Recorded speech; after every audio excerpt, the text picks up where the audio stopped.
شپږمه سپاره 9 نمبر رکوع سوره مائده 15 نمبر رکوع.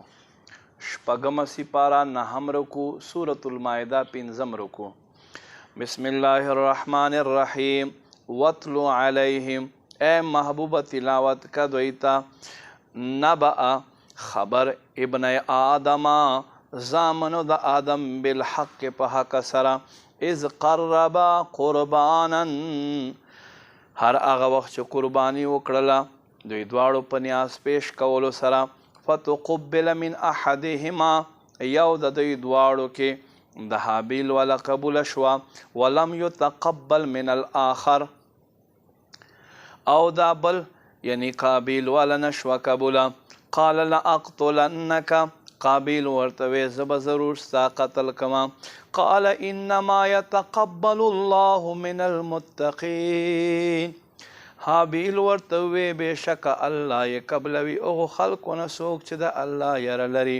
لئن بسطت الی یدک، کته چېرته خپل لاس ما طرف ته رانږدې کې، لتقتلني لپاره د دې چې ته ما مړ کې، ما انا بباسطن زه نه یم تا طرف ته دراز کوونکی ید یا خپل لاس الیک ستا ته، لاقتلک ای قابل چې زه تا مړ کما.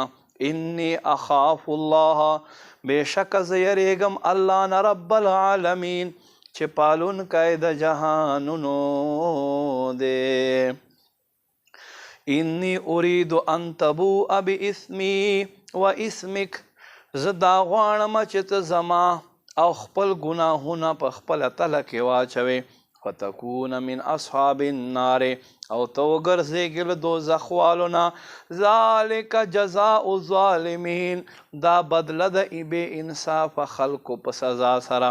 فطوعت له نفسه، پس د نفس دی راپورته کړو قتل اخیه درور په مړ کولو سره، فقتله د حابیل قتل کړو، فاصبح من الخاسرین دی وګرځېدلو نقصان والو نه. فبعث الله غرابا، الله راولېږلو یو کارغه، یبحث فی الارض هغه ځمکه وکیندله، لیریه لپاره د دې چې وښایي ده ته کیف یواري سوءة اخی، څنګې به دی د خپل رور لاش خښوي.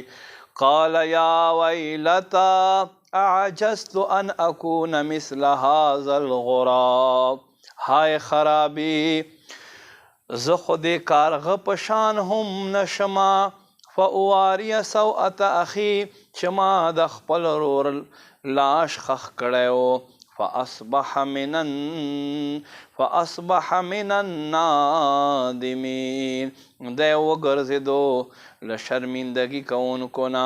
من اجل ذلک، د دې په سبب سره، كتبنا علی بني اسرائیل مونږ فرض وګرځولو بني اسرائیلو باندې، انه من قتل نفسا بغیر نفس، پس څوک چې قتل کی بغیر د څه بدل یو ځان، او فساد فی الارض یا پنیت فساد سره په ځمکه کې، کانما قتل الناس جمیعا گویا کې د ټول خلق مړه کړل، ومن احیاها او څوک چې یو نفس ژوندی کی، فکانما احیا الناس جمیعا گویا کې د ټول خلق ژوندي کړل. ولقد جاءتهم رسلنا بالبینات، بېشک ضرور دوی خواته راتګ وکړو زموږ رسولانو په روشن دلیلونو سره. ثم ان کثیرا منهم، بیا هم ډېر دي په دوی کې، بعد ذلک دین رسو فی الارض پس مکه کې لمسرفون اسراف کوونکي.